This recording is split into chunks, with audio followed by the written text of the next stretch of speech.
Okay, so yeah, welcome to this bonus episode on our series of financial disclosure. And the reason why I'm calling this a bonus is because I was editing our series of videos on exclusions and deductions, and I realized that there's like a couple comments, Shmuel, that you made that I was still a little bit kind of confused on.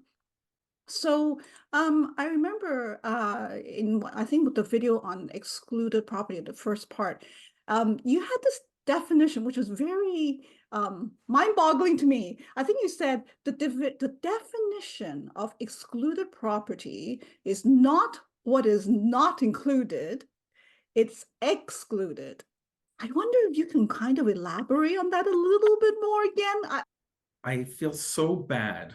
If you're watching this video, I feel bad for you. No, I really do, because Oh, you're going through a tough time in your life yeah.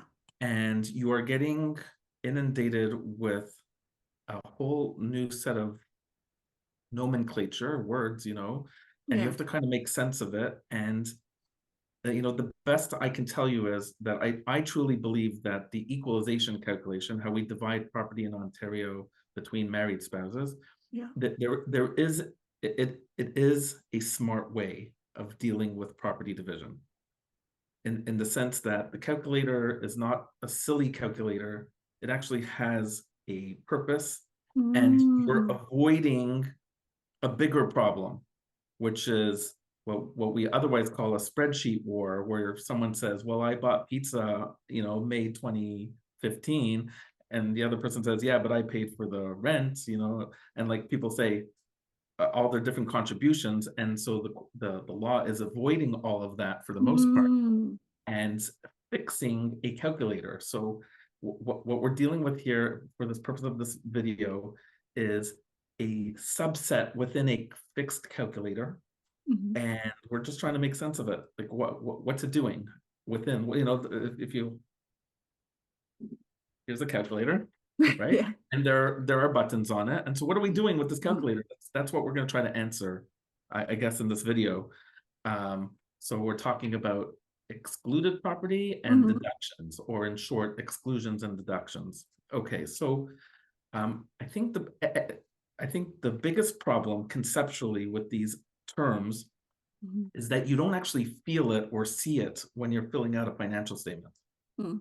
So let's try to conceptualize it, and then we're going to see it in the financial statement and make it Okay. real. Okay, so here we go. Okay, so I've used this in a prior video regarding Yes, I'm glad you brought that up. Yeah. exclusions. Okay, so the point of this slide, in a sense, or the spreadsheet, is to just reacquaint what we're doing here, which is we have something called an equalization calculation. And the takeaway of this particular slide is that there are 4 data points: valuation date and date of marriage Mhm. for party number 1, who we'll call Jack, and valuation date and date of marriage properties and net worth for party number 2, who we'll call Jill. Mhm. And so, using very simple numbers, if Jack has a net worth of 10 on valuation date, Mhm. and he has a date of marriage value of 4, okay? So, and then we do for Jill that she also has 10, okay, and Mhm. nothing on date of marriage. Okay. Yeah. So down here you see, so the net numbers of these data inputs is that Jack's net family property, the growth during the Mhm. marriage, right? If you start at 4 and you end with 10, then the growth is 6. Right. That's pretty simple math. There's a minus sign. For Jill, she doesn't have anything on date of marriage, so her growth is the full 10. Okay, so they're ending in the same spot, but they came in with different assets, Mhm. and that's why the growth is different between the Mhm. two of them. And the net family property then is compared. So if Jack's is 6 and Jill's is 10, the difference between the two of them is 4. And pouring water from one cup to the other in order to make them equal. Mhm. Okay, so if the difference is 4, then you need to pour in 2. Right. And so Jack, if I were to just But so there, Jack would go up by 2, and Jill would go up by, well, I can't even do it. Go down by 2. Go There you down go. by 2. Something like that, okay? And then and now they're equal. Fine, cute. And if you look over here, that's the calculator 2. She has to pour 2 into his, and that's the equalization calculation. The point, though, just to come back to it all, is that there are 4 data points. So now we're gonna zero in on Jack. Okay. Okay. What is Jack's 10 and what is Jack's 4? What is that? Yeah. Okay. So this is the conceptualization, which is, I like to think of things kind of like a mountain that has water flowing over the top of the mountain. And there's a top, and we're gonna go work our way down to the bottom. Okay, similar to how this is starting up here and down here. So watch on this next slide. This is gonna be Jack.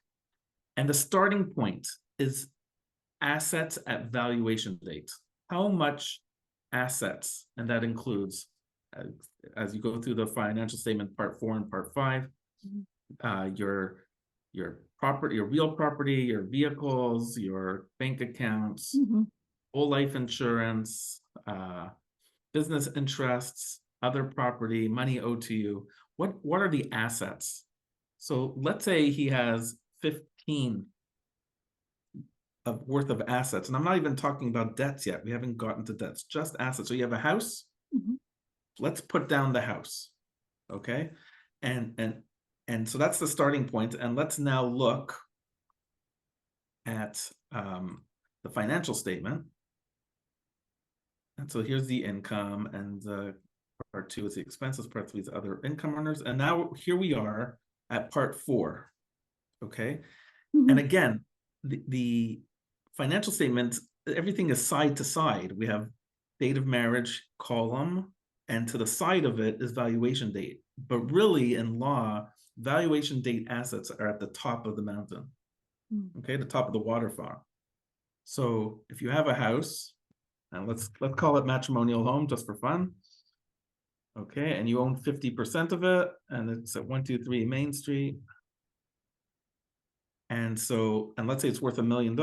So we're going to put 500,000, and some people put 1/2, just to make it clear that it's 1/2 of a whole, right? And so there's your 500,000 right over here. Okay, and so, and now we're going to be building this column out through the rest of the form. Just there'll be numbers or not numbers on this column, and I'm just, you know, right? And you do your bank accounts all on the valuation date. That is the starting point for everything. I know it's confusing because you see the 3 columns, right? And all the other columns, but really the focus is getting down every single property you have, even if you think, without going into the definition, that it should be excluded. Okay, so if you have, so let's, you know, we're going to get to this, but let's say you have a TFSA, and it's with CIBC, 1, 2, 3, and let's say it has $15,000 in it, and of that 15,000, 10,000 of it is an inheritance. You still put down the 15,000 because the starting point is, what do you own on valuation date? What are your assets? I see. Okay. Okay. So and you go down the rest of the form until you get to part 5. Okay. And so now we're up to part 5, which is liabilities, right? So if you have a house, you might have a mortgage, you have a car, you might have a car loan, you might just have credit card debt, you might have a personal line of credit or a secured line. Lots of debts to go around, right? So and I, for our purposes, I'm not using negative numbers because just so we don't get confused. Okay, so let's say the liability at date of valuation date is worth 3. So your net worth, not net family property, just your net worth at valuation date is 12. Okay, and so very technically in law, this line called liabilities at valuation date, which is part 5 of the financial statement, that is a deduction also. Okay. Okay. Now, I would call that a lower lowercase d deduction, because that's not what people are usually confused about, but it's important to know because again, if this number didn't exist, you're going to be sharing on 15. You're not going to be Right. sharing on 12, Yeah. right? Yeah. So it's very important that you gather your liabilities at valuation date at part 5. So let's just quickly look at that. Mhm. So that's right over here. Debts and other liabilities, right? And we can say credit card. It's really important to put them all down and to document them because every dollar, we'll do CIBC Visa, 1, 2, 3, 2, 1, okay, and every dollar that you put here, you're saving yourself 50 cents on Yes. your net family property because at the end of the calculation, we're dividing everything by 2. Right. The point though is that this is a deduction in law. Okay, so this line item is a deduction and the onus is on you to prove every single deduction that you are claiming. Mhm. And that's helpful to you, but that's not why we're having this video. Okay, we need capital D deduction. Okay, Right. so how do we reduce your net family property further? And the answer is just going back to Jack. Yeah. Remember, he brought in he had some net worth at date of marriage. Yeah. Okay, so let's do that. Net worth is assets minus liabilities, right? Yeah. So let's now do that. So let's say he was worth 5 at date of marriage. Mhm. Okay, now watch the 12 go down to 7. Very Okay, nice. but he also had debts at date of marriage. Right. Okay, and let's put that at 3 also. Okay, Mhm. now of a sudden he just went up to 10. It's Right. almost like the minus is a plus over here. Yeah. Yeah. And why is that confusing? Well, I put little brackets here. It is confusing because we're deducting here. These two numbers together are being deducted off of the 15, right? Yeah. So it's really assets at valuation date minus liabilities minus net worth of date of marriage. These two together, Right. Okay. That makes sense. right? Yeah. It does make sense. It's math. That's all it is, Right. right? Okay. We're starting at the top of a mountain. And when you're filling out your financial statement, you're starting with the data separation. Yeah. Make sure you have all the assets, Yeah. then make sure you have your liabilities, and then take the time to think about what assets and liabilities you may have had at date of marriage, because every dollar on a net basis of both assets and liabilities will reduce your net family property.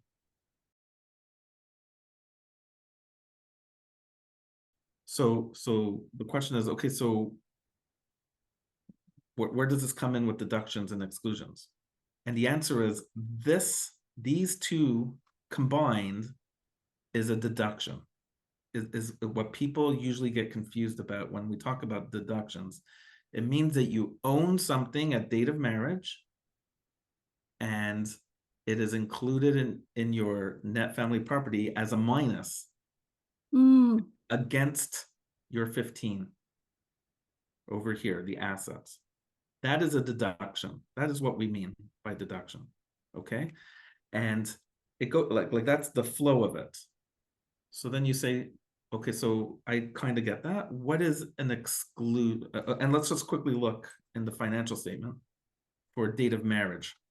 So the date of marriage assets are on this column. I'm just going to put like 11111 just to show you. Okay. Now there is a glitch in the law with regards to a matrimonial home, so we're gonna skip that for maybe this video even.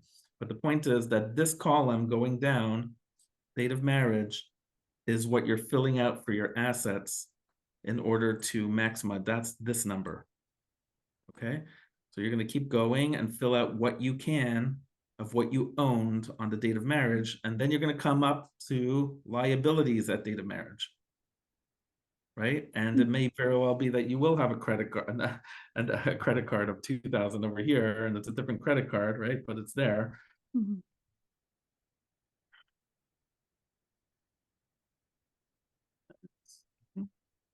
We'll do TDV. Visa's getting all the business today.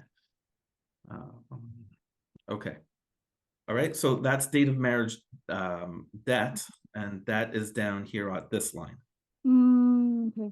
Okay, and Mhm. so there's really 4 data points within Jack's 2 data points, right? So that Jack is here with 2 data points, the Mhm. valuation date net worth and date of Mhm. ownership. But Yeah. really, it's 4 data points. Okay, that's deductions. Top of the waterfall, and then we're gonna, the water's gonna go down the waterfall and hit some rocks and disperse a bit. It's not gonna get to the pool at the bottom because we have all these liabilities and we have the date of marriage. Mm. And so the pool at the bottom is less than the 15 at the top because of Okay. Yeah. because of these minuses, basically.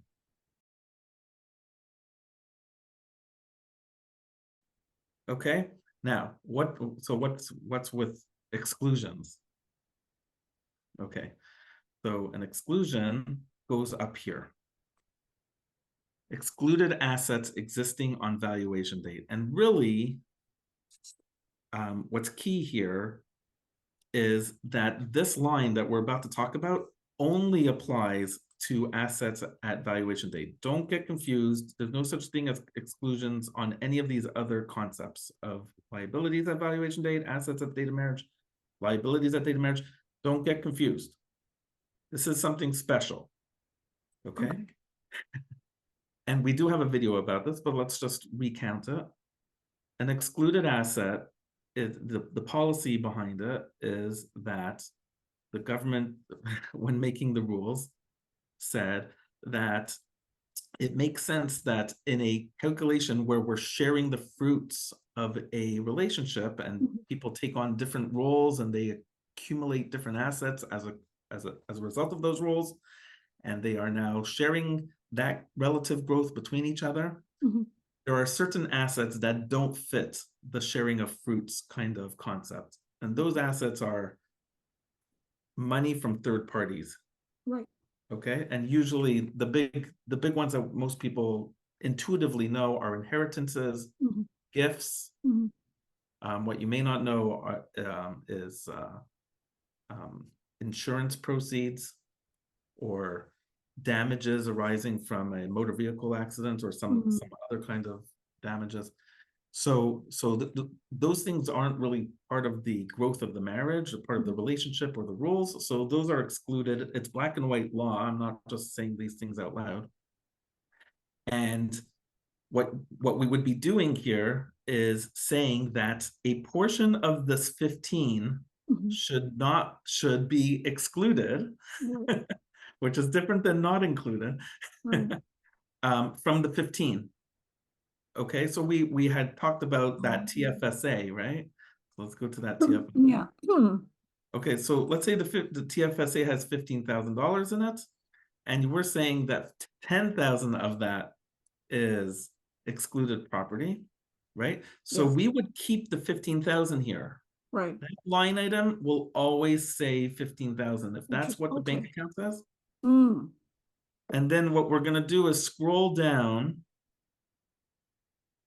to part 7, where it says excluded property, and we're gonna say inheritance. Yeah. We're gonna say, Aunt Mary, okay, who passed away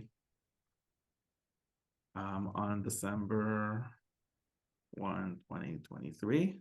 Okay, and then we're gonna put the 10,000 here. And so from the form's perspective, when there's a calculation at the end of the form, it's actually going to subtract. See, this is where it gets confusing. We're subtracting, even though I'm telling you it's not really a subtraction. Okay, we're removing $10,000 of value over here. Whoops. For excluded property. Okay, so the 15, let's say the 15,000 is over here, right? And then the 10,000 is here, and then your net family property is now 5,000, having no regard to the other boxes, which would be filled in. Okay, and so it's really important that you have that $15,000 there, and then it's very important that you have the $10,000 separately, and watch the other video about how to prove the $10,000, right? We're just talking about the math here. Now, from the two things really bother me about the form, okay? And there are some limitations of having an 8.5 by 11, paper form, Mhm. even a computer, Yeah. that number one, I really don't believe excluded property is part 7. I think it's part 6. It really should follow before we get the date of marriage, which is part 6. Yeah. It should follow. Yes. It should follow date of the valuation date, right? Yeah. It's confusing just because why are we talking about valuation date at the end? It should really be at the top of the mountain, okay? Yeah. Just like I have it over It's here. not really intuitive.